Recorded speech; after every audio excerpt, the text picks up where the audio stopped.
வல்லவன் குரலை வாழ்க்கை நெறி வல்லவனுடைய பொற்பாதங்களுக்கு பணிவான வணக்கம். என் உள்ளத்திலே நிறைந்திருக்கின்ற என் இதயம் கவர்ந்த மனம் கவர்ந்த மாணவ செல்வங்கள், நாம் ப்ரிப்போசிஷனுடைய இறுதி வகுப்பிலே வந்திருக்கிறோம். உறுதியாக வெற்றி பெறுவோம் என்ற நம்பிக்கையிலே இந்த வகுப்பு the deep idea of the preposition. சில சமயங்களில் ப்ரிப்போசிஷன் கன்ஃபியூஸ் பண்ணும். அந்த கன்ஃபியூஸ் ஆகக்கூடாது. அதை பற்றி நான் இப்போது சொல்லப் போகிறேன். ஒரு preposition in, at, in, at என்ற ப்ரிப்போசிஷனை எப்படி பயன்படுத்துவது? இதில் ஒரு பிரச்சனைகள் இருக்குது. என்னன்னு சொல்லி பார்த்தா, ஐ leave at Panruti, I leave at Panruti, I leave Chennai. என்ன போடுவீங்க? இன் சென்னை, இன் சென்னை. ஏன் பண்ருட்டி போடக்குள்ள அட்டு பண்ருட்டி, சென்னைன்னு போடக்குள்ள இன் சென்னை? ஏன் ஏன் ப்ராப்ளம் தெரியல. ஒன்றுமே பிரச்சனை கிடையாது. சென்னை என்பது ஒரு கார்ப்பரேஷன், பெரிய இடம். அங்கே அண்ணா நகர், அம்ஜிக்கரை, ட்ரிப்ளிகேணி, இதுமாதிரி நிறைய பகுதிகள் கலந்த ஒரு பகுதி தான் சென்னை. அங்கே வசிக்கிறோம் என்று சொன்னால் இன் என்று சொல்ல வேண்டும். அது எந்த இடம்னு சொல்ல முடியாது. ஆனால் பண்ருட்டி என்பது ஒரு சின்ன point. I leave at Panruti, I leave at Anathur, at Kadampuliyur, at Kollukkarankuttai. ஒரு சின்ன பகுதியை சொல்லும்போது அட்டுன்னு சொல்லுவோம். அட்டு என்பது ஒரு பாயிண்ட்டு. இன் என்பது ஒரு பகுதியில் எங்கேயா ஒரு இடத்துல இருக்கிறது. இதான் வித்தியாசம். இப்போ உதாரணத்துக்கு சொல்கிற பாருங்களேன், ஒரு சின்ன உதாரணம். இப்போ மணி, I will come at 3 o'clock.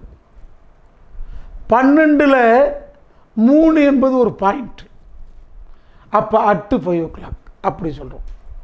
புரியுதா? அப்போ மந்த்துன்னு சொல்லக்குள்ள ஐ வில் கம் இன் ஜான்வரின்னு சொல்கிறோம். அது ஏதாவது ஒரு டேட்டில் 1ஆம் தேதி, 2ஆம், 3ஆம் தேதி, 30ஆம் தேதிக்குள்ளே ஏதாவது ஒரு தேதியில் வர போகிறீங்க. அது இன்டெஃபினட்.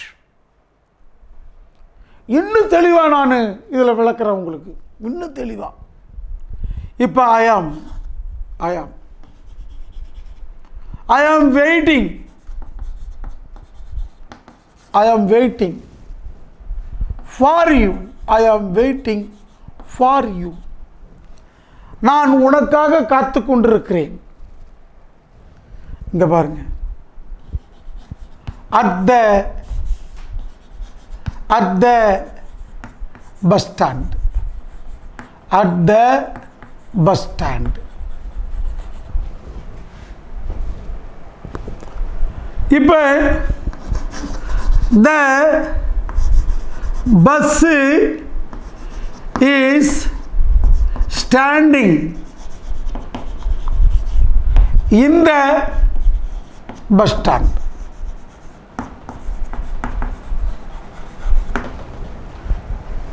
அந்த இடத்துல I am waiting for you at the bus stand சொன்னேன். இந்த இடத்துல the bus is standing in the bus stand. ஏன் டிஃப்ரெண்ட்டு? நல்லா கவனிச்சிக்கலாம். ஷார்ப்பாக கவனிக்கணும். கவனிக்க வேண்டிய நேரம் இது, கவனிக்க வேண்டிய பிரச்சனை இது. இப்போ ஐ ஆம் வெயிட்டிங் ஃபார் யூ, உனக்காக காத்திருக்கிறேன் அட் த பஸ் ஸ்டாண்ட். இப்போ நீ வாப்பா நான் காத்துட்ருக்கிறேன்னு சொல்லும்போது இந்த ஏரியாவில் பஸ் ஸ்டாண்ட் இருக்குது, சினிமா தேட்டர் இருக்குது, ஆர்ச்சி கேட் இருக்குது, எவ்வளோ இடம் இருக்குது. அந்த நிறையா இடத்துல குறிப்பிட்ட ஒரு இடம்னு சொல்லும்போது அட்டு. புரியுதா உங்களுக்கு? அப்போ நீ நான் இது நிறைய இடம் இருக்குது, அந்த நிறைய இடத்துல ஒரு பார்ட் என்பது அது ஒரு பாயிண்ட் ஆகி போச்சு. நிறைய இடம் இருக்குது. புரியுதா இல்லை? அடுத்தது, இந்த பஸ் இஸ் ஸ்டாண்டிங் இந்த பஸ் ஸ்டாண்ட். இப்போ நான் பஸ் ஸ்டாண்டை மட்டும்தான் பேசுகிறேன். பஸ் ஸ்டாண்டு உள்ள எங்கே பஸ் நிற்குது? இங்கேன்னு சொல்ல என்னங்கண்ண, இந்த பஸ் ஸ்டாண்ட். இதுவே ஒரு கார்னரில் நிற்குதுன்னு வச்சுங்க. The bus is standing at a corner of the bus stand அல்லது at the corner of the bus stand. ஒரு மூலையில் நிற்கிது. The bus is standing at the entrance of the bus stand. அது குறிப்பிட்டு சொல்லும்போது அட்டு, பரவலாக ஒரு இடத்த சொல்லும்போது இன்னு. புரிஞ்சு போச்சா? அட்டுன்னா என்ன, இன்னுன்னா என்னன்னு புரிஞ்சு போச்சா? Now this matter is over. In at என்ற விளக்கத்தை நான் கொடுத்துட்டேன். அடுத்த விஷயத்துக்கு நான் வரப்போகிறேன். வரலாமா? ஓகே, அடுத்த விஷயத்துக்கு வரேன்.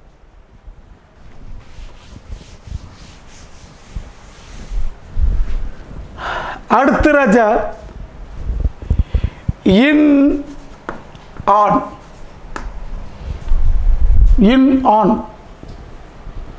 பெரிய விஷயம் இது.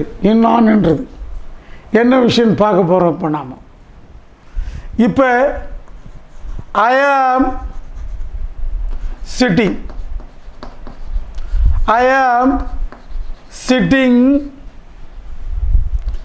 in the chair. I am sitting on the chair. இப்போ 2 வேர்டை கொடுத்துருக்கேன். இப்போ நான் உங்ககிட்ட கேள்வி கேட்குறேன்.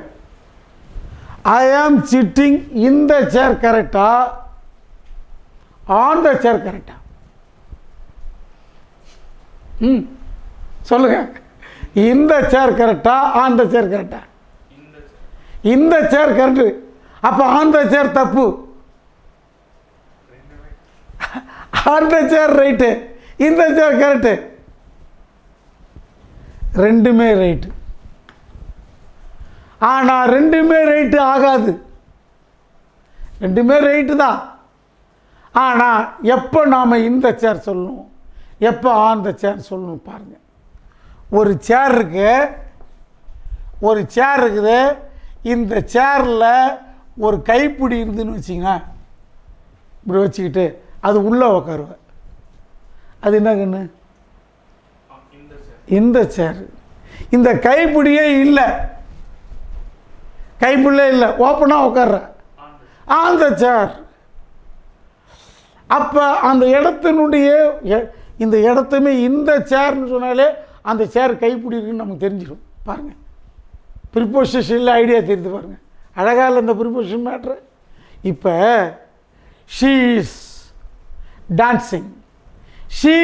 டான்சிங் ஆன் த ஸ்டேஜி, இந்த ஸ்டேஜ் சொல்கிறேன். என்ன வித்தியாசம் சொல்ல முடியுமா? ஸ்டேஜுக்கு மேலேயா? ஷீ இஸ் பிளேயிங் இந்த ஸ்டேஜ் சொல்லலாம், ஆன் த ஸ்டேஜ்னு சொல்லலாம். ரெண்டுமே கரெக்டு. சொல்லிட்டா? புரியல? இங்கே சொன்ன கருத்து தாண்டா கண்ணு. புரியல? கவனி. என்ன தெரியுமா? She is dancing on the ஸ்டேஜ்னா அந்த ஸ்டேஜ் மேலே எதுவும் மூடி கிடையாது. ஆன் த ஸ்டேஜ்னு அர்த்தம்.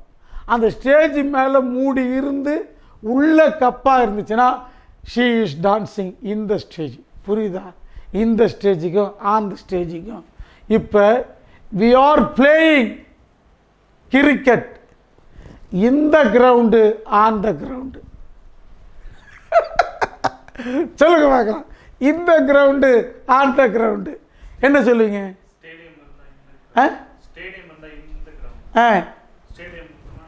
கிரவுண்டை சுற்றி காம்பவுண்டு இருந்தால் இந்த கிரவுண்டு, காம்பவுண்டே இல்லைன்னா ஆன் த கிரவுண்டு. அப்போ இன்னையும் ஆணையும் இந்த மாதிரி ப்ரிப்போசிஷன் பார்த்தாலே அதுக்கு காம்பவுண்டு உண்டா இல்லையான்னு தெரிஞ்சுக்கலாம். நிறைய பேருக்கு புரியாது. அப்போ ரெண்டுமே பயன்படுத்த வேண்டிய சூழ்நிலை இருக்கிறது. ஆனால் அது சொன்னால் இது எப்படி பயன்படுத்தணும், அது எப்படி பயன்படுத்தணும். ஒரு கிரவுண்டில் விளையாடுறோன்னா காம்பவுண்ட் இருந்துன்னா we are playing in the கிரவுண்டுன்னு சொல்லணும். காம்பவுண்ட் இல்லைனா we are playing on the கிரவுண்டுன்னு நாம் சொல்லணும். ஒருத்தர் சேரில் உட்காந்துருக்கான் கைப்பிடியில், சிட்டிங் ஆன் த சேர்னு சொல்லணும். கைப்பிடி இருக்குது, சிட்டிங் இன் த சேர்னு சொல்லணும். நாம் பார்க்கக்குள்ளே அந்த பொசிஷன் என்னன்னு தெரியும். இன்னான் புரிஞ்சுக்கிட்டீங்களா? வெல்டன். அதே மாதிரி அடுத்த விஷயத்துக்கு போகிறேன். இப்போ இதை புரிஞ்சுக்கிட்டு இருப்பீங்க. With by, with by, with by என்பது வெவ்வேறு மீனிங் தரும். ஆனால் இந்த வித்து பையும் ஆல் என்ற மீனிங்கை தரும். ரெண்டுமே வித்துன்றது உடன் அர்த்தம் கூட பார்த்தோம் நாம. பை என்பது அருகில் அர்த்தம்லாம் பார்த்துருக்கோம், அது அப்புறம் பார்ப்போம். ஆனால் வித்து பையும் என்ன டிஃப்ரெண்ட், இதான் விஷயம். ரெண்டுமே ஆள் வரும், எப்படி போடலாம் அப்படின்ற விஷயத்தை தான் பார்க்க போகிறோம். இப்போ கவனிங்க. த கேமரா கிட்ட கொண்டு வாங்க. The letter is written. The letter is written. கடிதம் எழுதப்படுகிறது. Subject verb. எதால பாருங்க, வித்து பென் சொல்லணும். யாரால? பை ரவின்னு சொல்லணும்.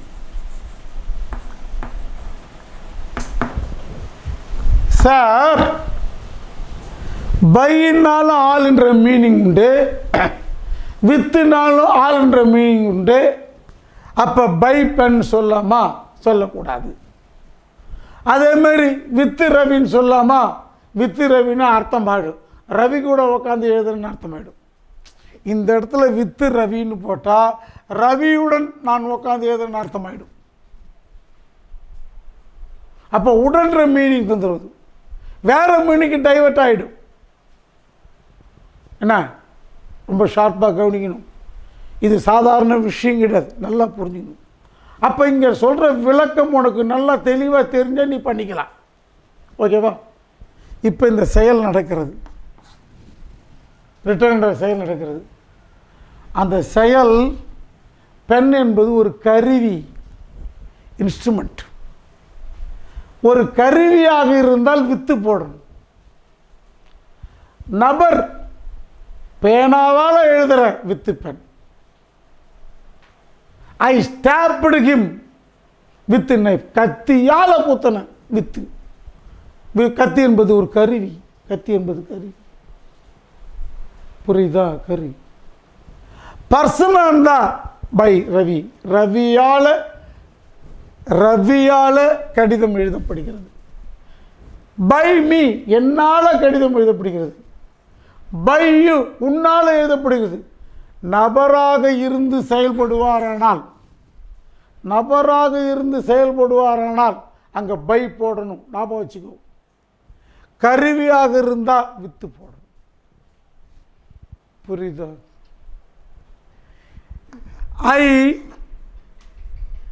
I dig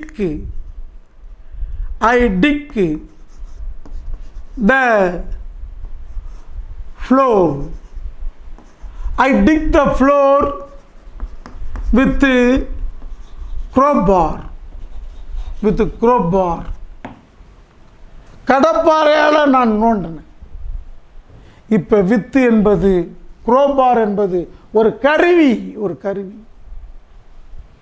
புரியுதா?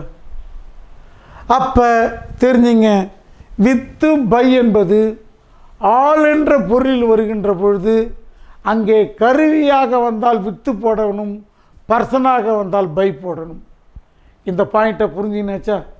இது 3வது ஸ்டெப்ஸ் பாயிண்ட். அடுத்த விஷயத்துக்கு நான் போகிறேன். Okay,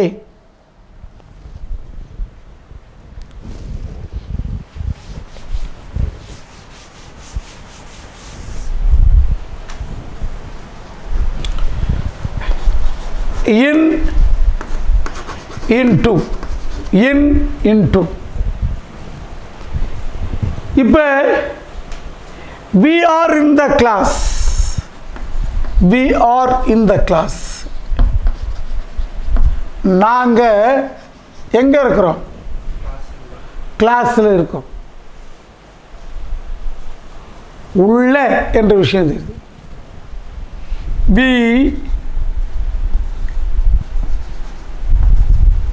we enter into the class. என்பது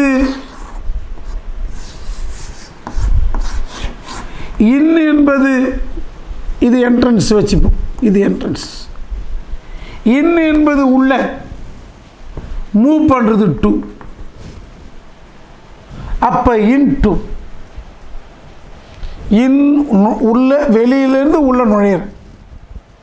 உள்ளே நுழையிறேன், டு அந்த இடத்துக்கு போகிறேன். அப்போ என்ற ப்ரிப்போசிஷனும் டு என்ற ப்ரிப்போசிஷனும் கலந்து வர்றதா இன்டு.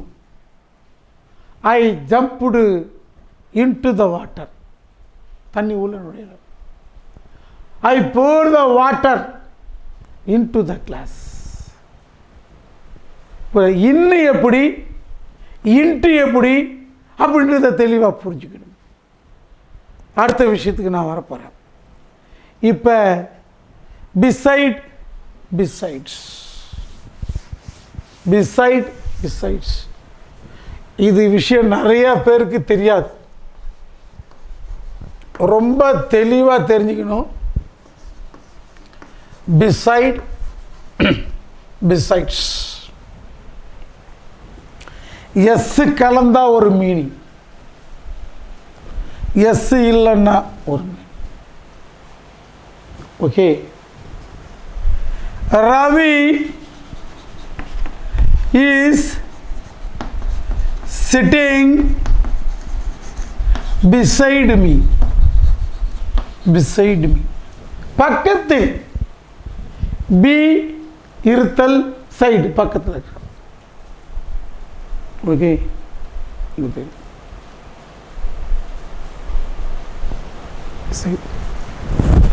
ரவி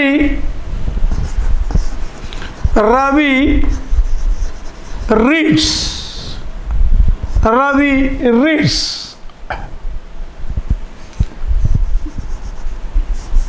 Tamil. Besides.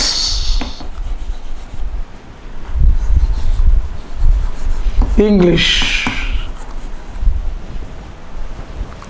தமிழும் படிக்கிறான், கூடவே இங்கிலீஷும் படிக்கிறான். புரியுதுங்களா? கூடவே இங்கிலீஷ் படிக்கிறான். அப்போ பிசைட்ஸ்ன்னு போட்டால் கூடவே அல்லது அடிஷ்னல் தெரியும். பிசைட்ஸ் அடிஷ்னலி ஒரு எஸ் சேர்ந்தால் அது அடிஷ்னல் ஆகிட்டுன்னு அர்த்தம். அப்போ இதையும் செய்யலாம் அதையும் செய்யலான்ற அர்த்தம். இப்போ பிசைட்ஸ்னால் என்ன அப்படின்னு விளக்கம் உங்களுக்கு புரிஞ்சிருக்கும். ஓகேவா? அடுத்த ஸ்டெப்ஸுக்கு போகட்டுமா? இனி இருக்கு. தென்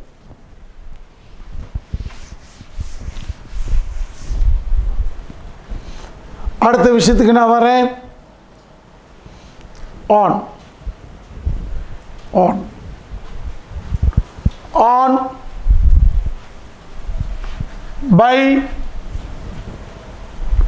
ஆன் பை வித்து இதை பற்றியெல்லாம் சில விஷயங்கள் சொல்ல போகிறேன்.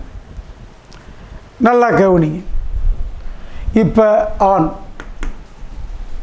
உங்களுக்கு நிறைய பேருக்கு பொதுவாக தெரிஞ்சிருக்கிற வார்த்தை ஆன்னா மீது இல்லையா? ஓகே, ஆன்னா மீதுன்னு ஒரு அர்த்தம். Chalk piece is on my hand. Chalk piece is on my hand. Chalk piece is on the head. The crow sitting on the tree. Okay. இப்போ அடுத்து சொல்றேன், I will come on Monday. On Monday. இப்போ on Monday என்று சொன்னால் திங்கள் அன்று வருகிறேன். இது அன்றின் பொருள். On the table என்று சொன்னால் மேஜை மீது என்று அர்த்தம். புரியுதா? அடுத்தது on playing. On playing. On playing cricket I fell down. ஆணுக்கு பக்கத்தில் ஐஎன்ஜி வறுப்பு கொடுத்து வச்சிங்க, போதுன்னு அர்த்தம். என்ன அர்த்தங்கன்னு? போது போது. On playing cricket I fell down என்றால் நான் கிரிக்கெட்டு விளையாட போது கீழே விழுந்தேன். புரியுதா? On reading book my friend came. நான் புத்தகம் படித்து கொண்டிருந்த போது நண்பன் வந்தான். அது ஆன். அதுக்கு அடுத்தது on foot. I go to school on foot. நடந்து போகிறேன். On foot. இப்போ ஒரு அற்புதமான விஷயத்தை பார்க்க போகிறோம். பார்க்கலாமா? ஓகே. இப்போ தமிழில் நேரடியாக டிரான்ஸ்லேஷன் பண்ணக்கூடாதுன்ற விஷயத்தை நாம் சொல்கிறோம். இப்போ ஐ சா த ட்ராமா. ஒரு ட்ராமாவை பார்த்தேன். ட்ராமா. ஐ சா த ட்ராமா. ஒரு நாடகம் பார்த்தேன் அல்லது பிளே. நான் ஒரு ட்ராமாவை பார்த்தேன். எதில் பார்த்தேன்? டிவியில் பார்த்தேன். என்ன சொல்லுவீங்க டிவியில்? ஏன் இன் டிவின்னு சொல்லுவீங்களா? கரெக்டாக சொன்னேன். இன் டிவின்னு சொல்லக்கூடாது, ஆன் டிவின்னு சொல்லணும். I speak with my friend on mobile, on செல்லுன்னு சொல்லணும். I hear the radio, I hear the news on ரேடியோன்னு சொல்லணும், இன் ரேடியோன்னு சொல்லக்கூடாது. ஏன் அது மாதிரி சொல்லக்கூடாது? சரியான ஆன்சர் சொன்ன நீ. ஏன் ஆன் போடணும் சொல்கிறேன் பாருங்க. ஐ சா த ட்ராமா இன் டிவின்னு சொன்னால் நாம் டிவிக்குள்ளே உக்காந்துன்னு பார்க்குற மாதிரி அர்த்தமாயிடும். ஆனால் டிவியில் ட்ராமாவை டிவியின் மேலே ஒளிபரப்புகிறார்கள். அதனால தான் ஆன் டிவின்னு சொல்கிறேன். புரியுதா? அது ஆன் டிவி அப்படி சொல்கிறது. ப்ராப்ளம் இருக்கா? ஐடியா புரிஞ்சுட்டு தான். அப்போ ஆன்னா ஒவ்வொரு இடத்துலையும் வர்ற மீனிங் டிஃப்ரெண்ட் ஆகிட்டே இருக்கும். அதை நாம் புரிஞ்சுக்கணும். நல்லா நினைவில் வச்சுக்கோங்க. அடுத்த விஷயத்துக்கு நான் போகிறேன். அடுத்தது பை. பை பை என்ற விஷயத்தை நான் பார்க்கணும். By the tree.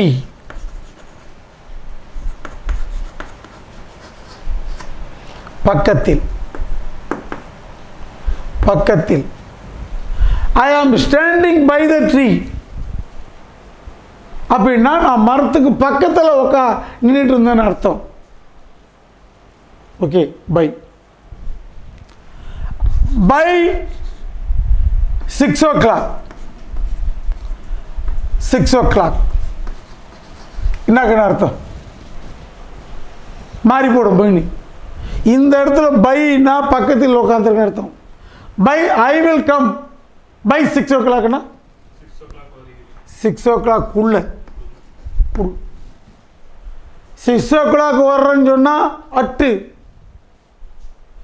6 o'clock பிறகு வரேன்னா ஆஃப்டர் 6 o'clock. முன்னாடியே வரேன்னு சொன்னால் பிஃபோர் அல்லது பை போடணும். அதான் இங்கே நான் சொல்றது பை இல்லையா. இப்போ பை த என்ட்ரன்ஸ் சொல்கிறேன். I came by the entrance. The snake came by the crack. ஓட்ட வழியாக வெளியே வந்தது. அதன் வழியாக மூலமாக அர்த்தம். வழியாக அல்லது வழியாக அல்லது மூலமாக, அதன் மூலமாக வந்ததுன்னு அர்த்தம். மூலமாக அர்த்தம். பை பக்கத்தில், பை உள்ள, பை வழியாக மூலமாக, by Ravi. The letter is written by Ravi. ரவியால் எழுதப்பட்டது. ஓகே. அப்போ பை என்ற வார்த்தையை நாம் எப்படிலாம் மீன் சொல்ல புரியுதுங்களா. இப்போ சில டீப் ஐடியாஸ், இன்னும் சில விவரங்கள், நிறைய விவரங்கள் இருக்கிறது. இனிமேல் நீங்கள் போக போக கற்றுக்கொள்வீர்கள். அடிக்கடி பயன்படுத்துகின்ற ப்ரிப்போசிஷனை பற்றி சொன்னேன். முடிஞ்சு போச்சு விஷயம். அவ்வளோதான்.